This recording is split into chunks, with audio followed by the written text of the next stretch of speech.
And sustainer. Amen.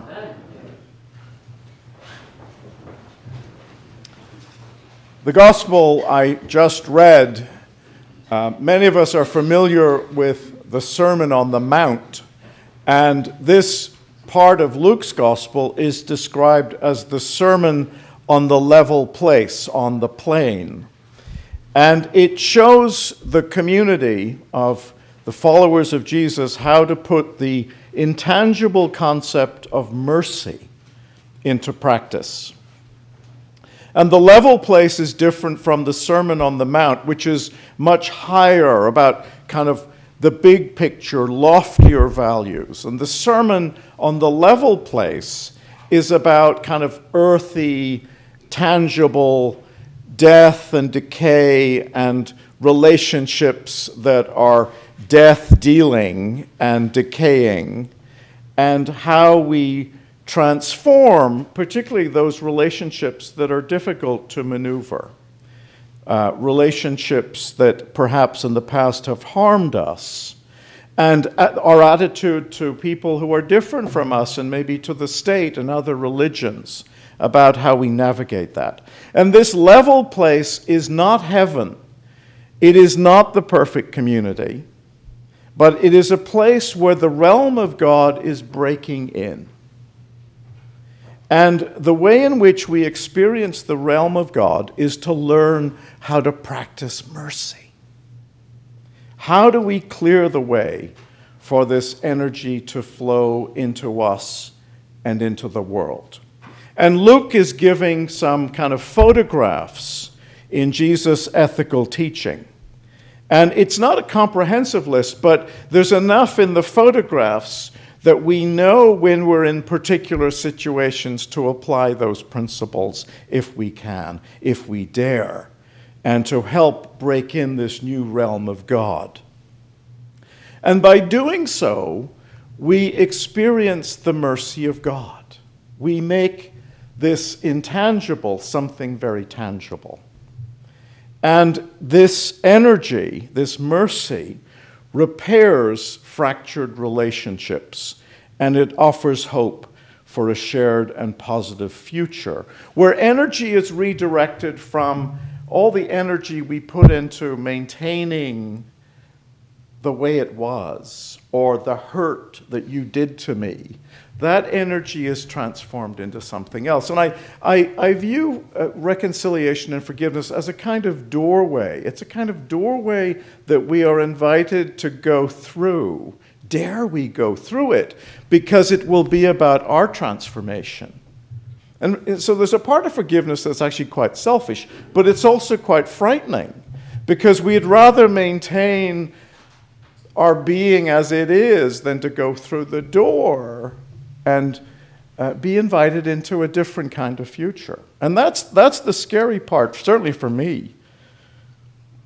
And Jesus gives images of what will happen when we redirect our energies into reconciliation and mercy. And this wonderful image of you go to the market and you're getting some grain, and the merchant fills up this big container with the grain. Every little speck in the container is filled with the grain, and he continues pouring it out, and then he puts it in your apron, in your lap. It's about generosity. Mercy, generosity, and forgiveness are all intangible, but they're contagious. Followers of Jesus are called to exercise this leadership of mercy, forgiveness, and reconciliation for the world. A couple of years ago, when I was working, this piece of cloth hanging down my back represents about 1.5 years of hard work on a degree in Dublin on reconciliation. And you get to that point when you're about to finish and you find a book that kind of says it all. And this book is called Religion, Violence, Memory, and Place. It was written by professors from the West Coast in Santa Barbara, Oren Steer and Sean Landris. And it's a very powerful book about the relationship between place and memory and violence and forgiveness. And there's a chapter in it that I found as we reflected on today's readings, both from the Old Testament and the New Testament, particularly the story of Joseph. And it's as much about what is it that we've forgotten? What is it that we've forgotten in our families and in our relationships that are hard to deal with as we try and reconcile maybe different aspects, different points of view from a story or an experience? And the chapter that sort of jumped out for me it's written by James Forward, F-O-A-R-D. It's called Vehicles of Memory, the Enola Gay and the Streetcars of Hiroshima. And the Enola Gay, of course, is the famous plane that drops the atomic bombs. Okay? And James Forward is dealing with the complexity of how culture and religion looks at the same experience differently. And it's interesting, as Americans, how we view the bombs in Hiroshima was kind of the end of a horrible Second World War. There's a kind of apocalyptic redemption that is seen, but we see it from above, like a plane flying at 40,000 feet.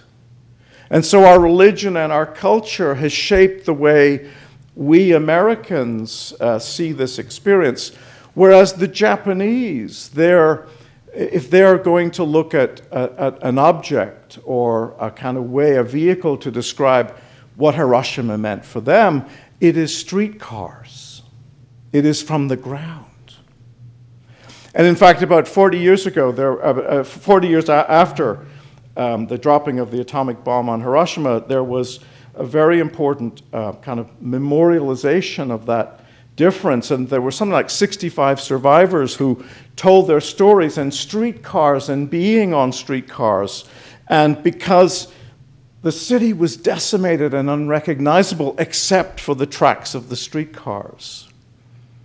So the Japanese interpretation of the same event is very different from ours.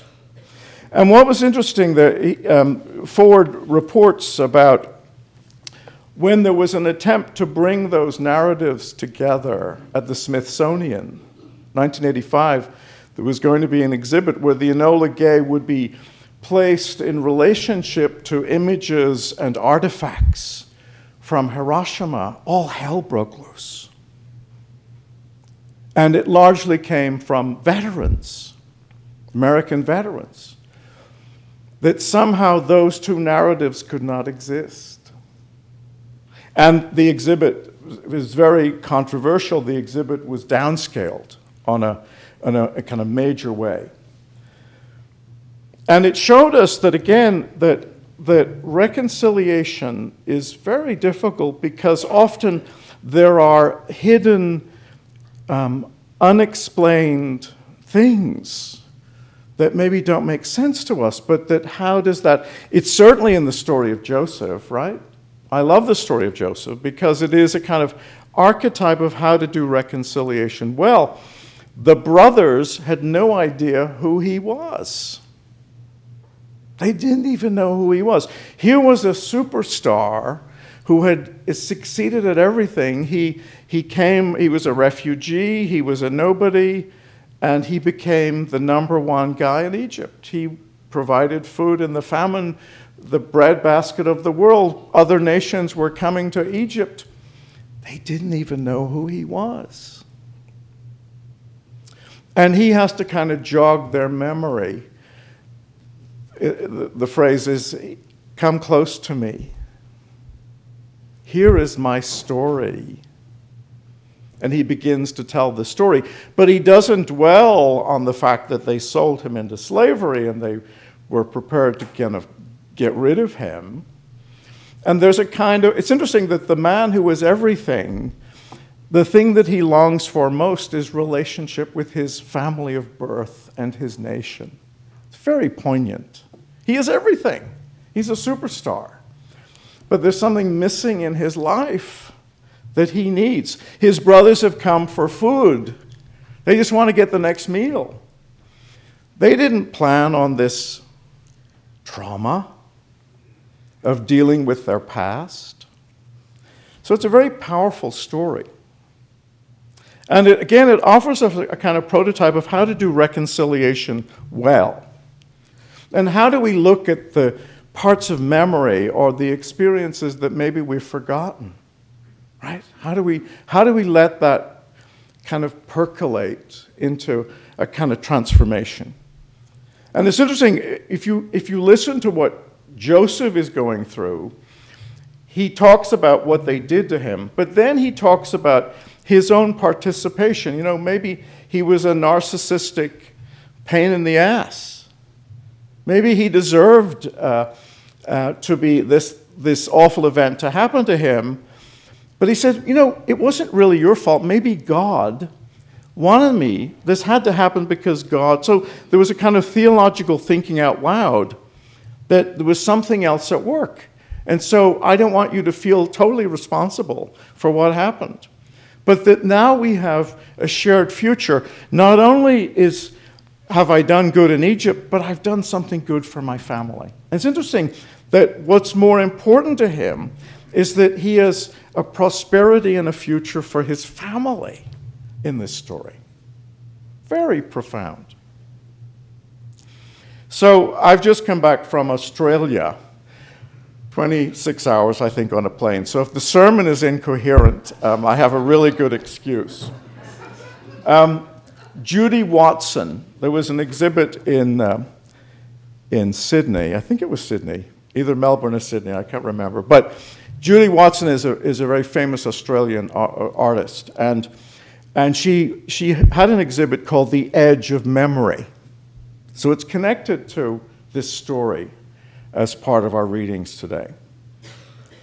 And in her background to the exhibition, she mentions a list of words that are kind of like being on the level plane. She talks about water and skin, poison, bones, driftness, witness, memory, missing. And she says this: it is what you overlook in the gaps, the cracks, the in-between silences, which are often the most revealing.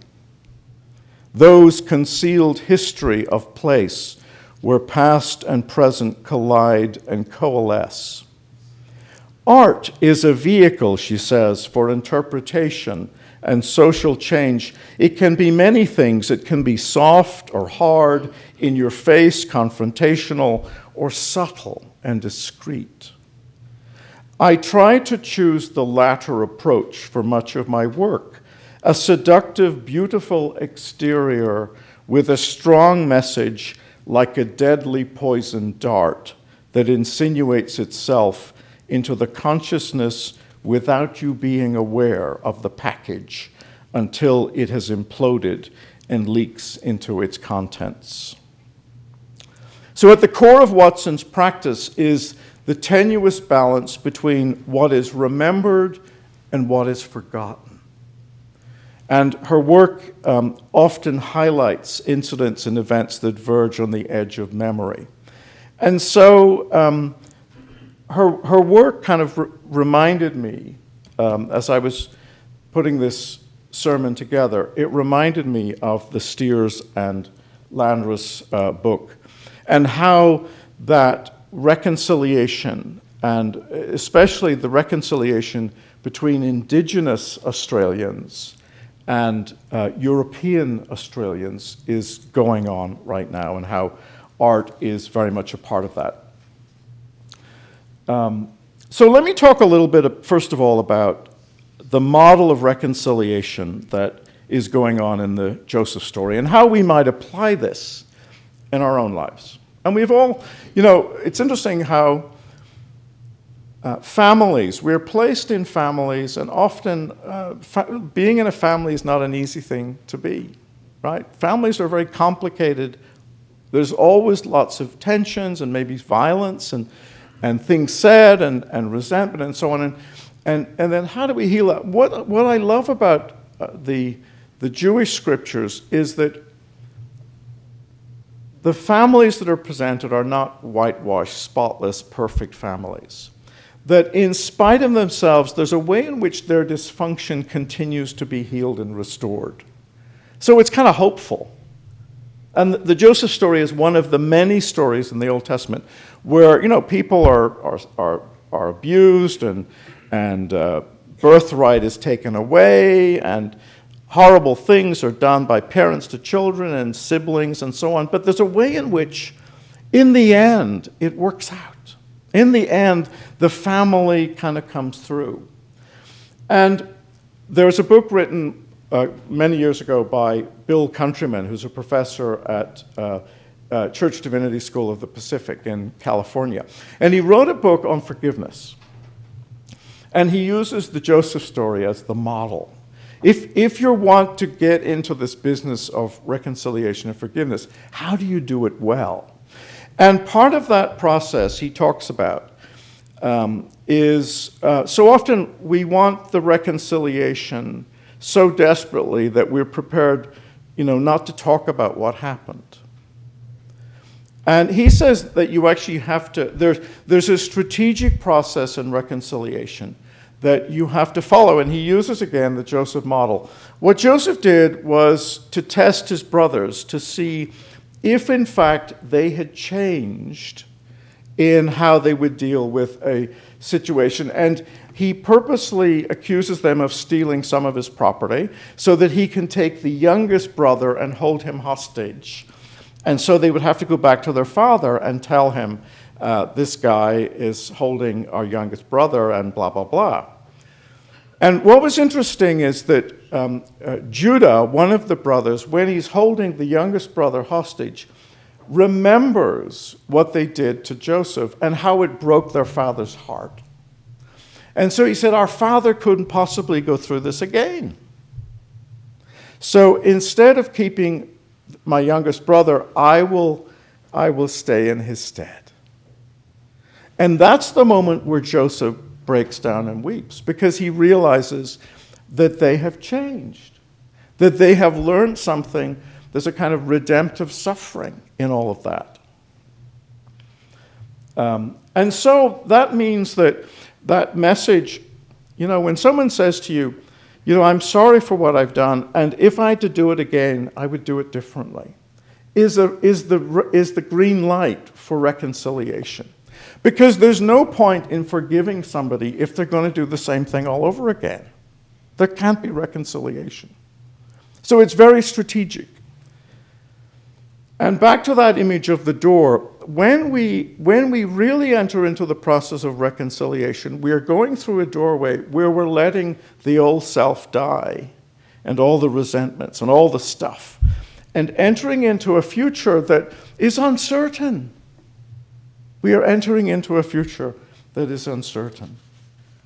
But it is potentially a shared future and a place where that energy that is negative is transformed into an energy that is positive.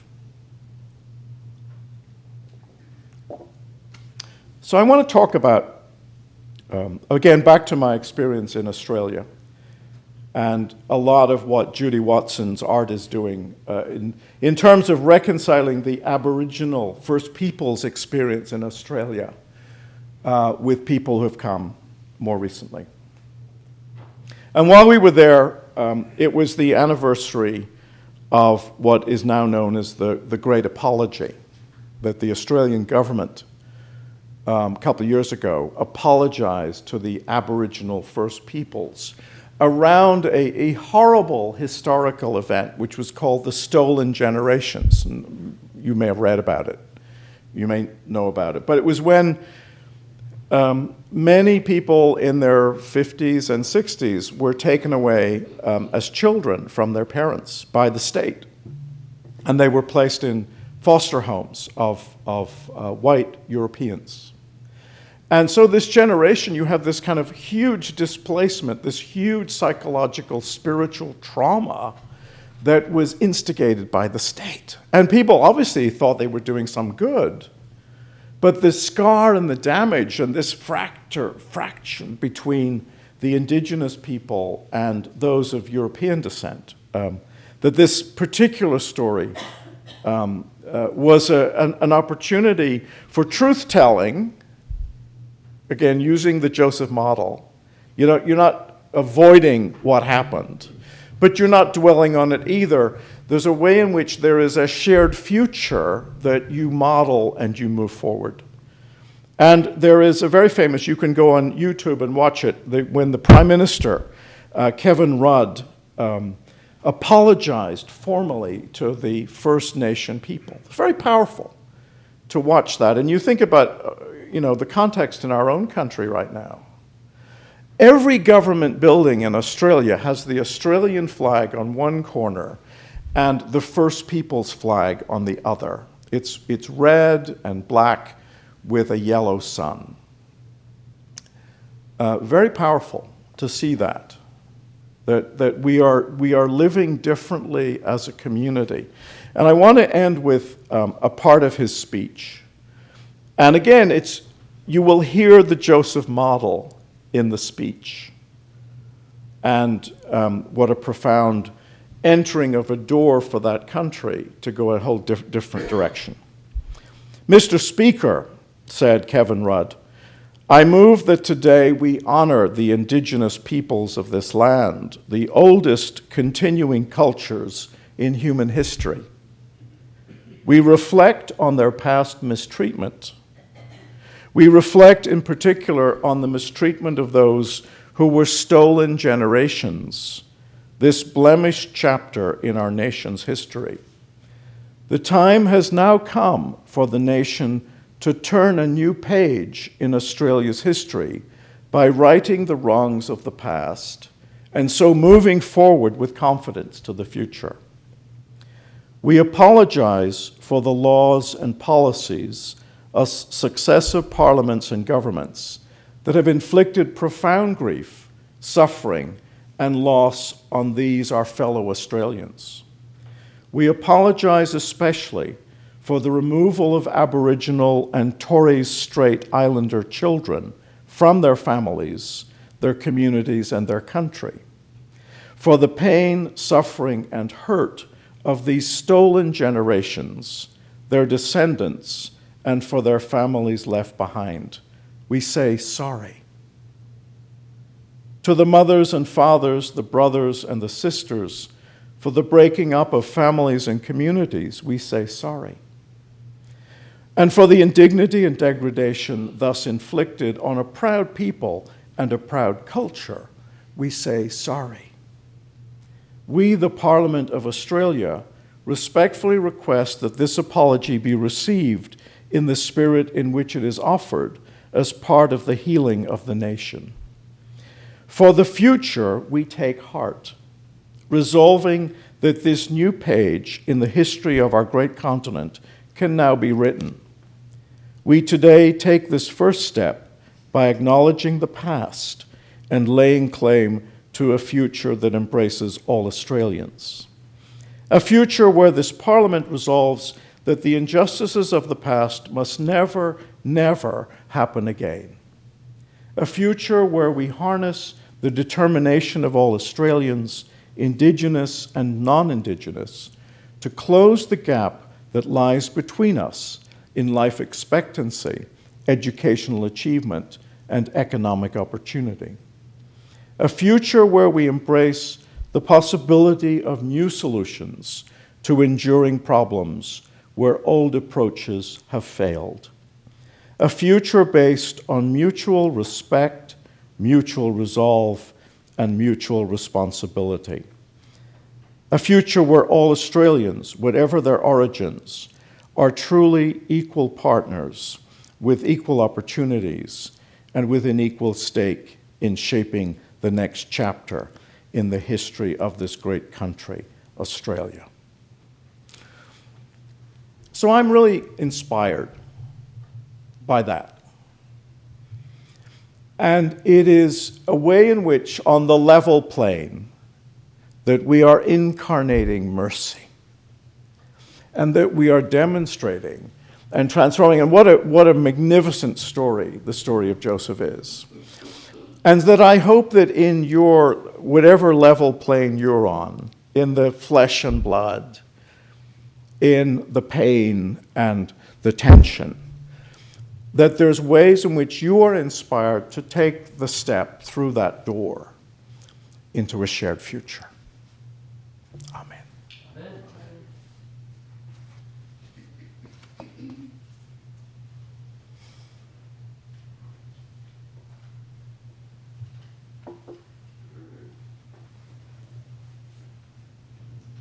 Amen.